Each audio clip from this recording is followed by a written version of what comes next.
The Seattle Seahawks woke up today with a storm of injury news, and honestly, some of it feels heavy, some of it feels final, and some of it could shape the future of this defense for years. Let's start with the biggest and saddest update. Jonathan Henkins, the veteran defensive tackle who was supposed to bring strength, experience, and leadership to Seattle's defensive line, is officially done for the season. This is the same man who has battled all over the NFL, especially during his time with Dallas, and the Seahawks expected him to be a key part of their run defense. But he never got the chance. He missed training camp. He missed the season. And now he's out for the year with a serious back injury. And the truth is, this might not be just the end of his season. It might be the end of his entire NFL career. Now, nobody wants to be negative, and nobody wants to count out a veteran who has fought his way through the league. But when a defensive tackle passes age 30, every hit hurts more. Every collision takes something out of you. Your knees, your back, your shoulders, it all starts adding up. And for Henkins, that back injury is the one you never want to hear about. There's still no word about surgery. But when a big interior lineman can't return after months of recovery, you worry. You think about the years of punishment. You think about how hard it is for a man his size to move the way football demands. And you wonder, is this the final chapter? If it is, he deserves respect for everything he gave to the game. But still, this one hurts. Now let's talk about the other name fans have been asking about all season, rookie defensive tackle Riley Mills. Mills has yet to play a single snap for Seattle. He tore his ACL last December in the college football playoff, right after helping Notre Dame take down Indiana. The Seahawks drafted him with hopes that he could eventually slide into a major role, learning behind Jarran Reed and becoming a long-term piece of this defense. And today, we finally got some clarity.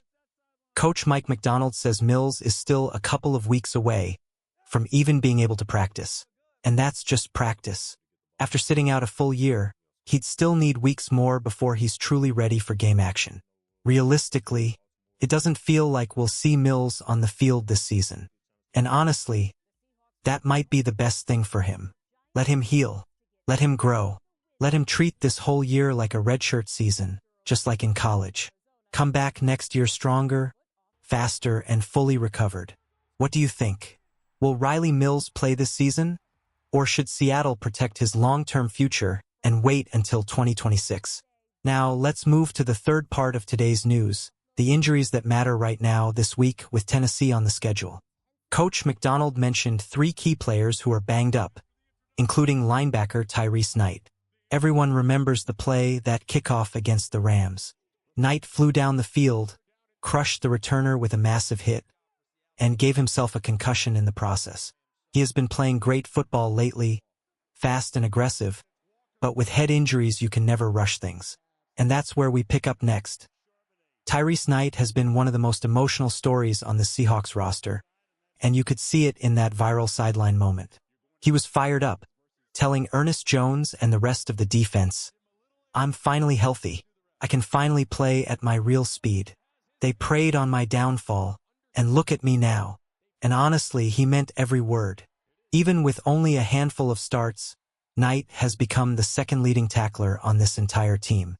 That is not normal. That is not luck. That is a player who refuses to quit, refuses to slow down, and refuses to let injuries define him. Yeah, he lost the starting linebacker spot to Drake Thomas earlier in the season, but the moment Ernest Jones missed time, Knight stepped in and played like he belonged there.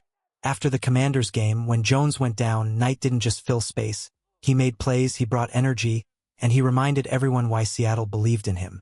So losing him now, that would hurt, especially at a position where the Seahawks are already thin.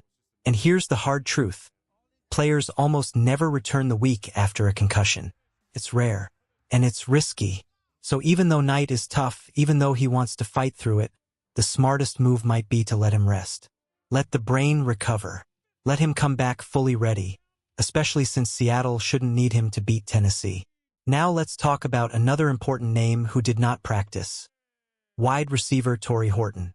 The rookie is still dealing with a shin and groin injury, and this is on top of the ankle issue he had in training camp. It's honestly worrying that he's already collecting injuries this early in his career. especially considering he also battled injuries back at Colorado State. But here's why fans care so much about him. He may not have a huge number of catches, but almost every catch matters. Once again, this guy has only 13 receptions and somehow 5 touchdowns, plus a punt return touchdown. Whenever he touches the ball, something electric happens. He's fast, fearless, and explosive, the kind of player who can change a game in one play. That's why it's even more important that Seattle traded for Rashid Shaheed. He stepped right into Horton's role and didn't just survive, he shined. And if Seattle ever gets both Shaheed and Horton healthy at the same time, man, that could change the whole offense. Put them next to JSN, who defenses already focus on every single snap, and suddenly AJ Barner is left wide open.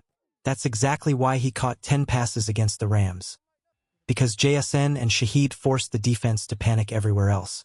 Horton gives this offense something rare. But again, should he play against Tennessee? Honestly, no, not worth the risk. The Titans aren't good. Let the kid rest and recover. Seattle needs him for the long run, not for a struggling Tennessee team. Then, the last injury, and probably the most painful one for Seahawks fans. Offensive lineman Zabel. The moment he went down, everyone watching felt that same sinking feeling. Your stomach drops, the stadium gets quiet, and you just know, this one could be serious. This is where things get scary for Seattle. When Zabel went down, every Seahawks fan felt it. You didn't need a medical report. You didn't need a slow-motion replay. The moment he couldn't walk off the field on his own, you knew it was serious. Offensive linemen take pride in standing up, even when they're hurting. So when a rookie like Zabel needs help just to get off the turf, that tells you everything. Thankfully, the imaging came back better than expected. No major knee damage, no season-ending announcement. But even with good news, the smart move is clear. Sit him. Let him rest. Don't even think about rushing him. Seattle doesn't need Zabel to beat Tennessee. They might not even need him to beat Minnesota. What they do need is their young lineman healthy for the rest of the season, especially when the schedule gets brutal later on. Zabel has been unbelievable this year. 0 sacks allowed, strong in the run game, and playing with a confidence you rarely see from a rookie. Yes, you might have to survive another Christian Haynes game. But if you're going to deal with an inconsistent performance, better it happen against the Titans than the Colts, the Rams, or the 49ers down the stretch. And that leads to the bigger question. Should Seahawks fans be worried about all these injuries? Right now? Not really. In the short term, Seattle has enough depth and enough talent to survive. But if these injuries keep piling up week after week, then it becomes a different conversation. Here's what stood out from Wednesday's practice. Kobe Bryant, limited Nick Emanwari. Full participant, both of those are good signs. As long as they're moving, Seattle can feel comfortable. Ernest Jones, full participant, this is huge. He sets the tone on defense. JSN, Leonard Williams, DeMarcus Lawrence. Resting veterans, they don't need physical Wednesday practices. They've been playing at a high level all year. Rest was the right call.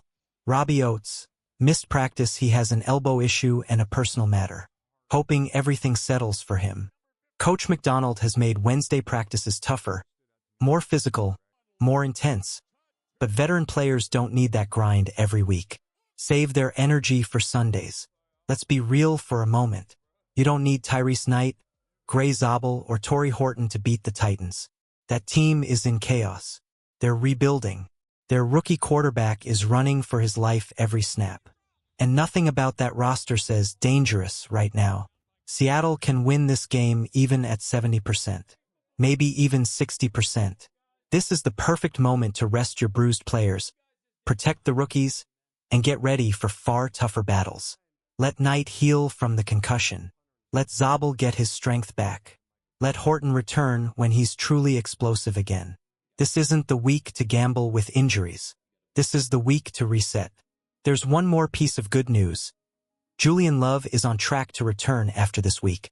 When his time on IR ends, Seattle will finally get one of its smartest, most reliable defenders back. But it's important to bring him along slowly.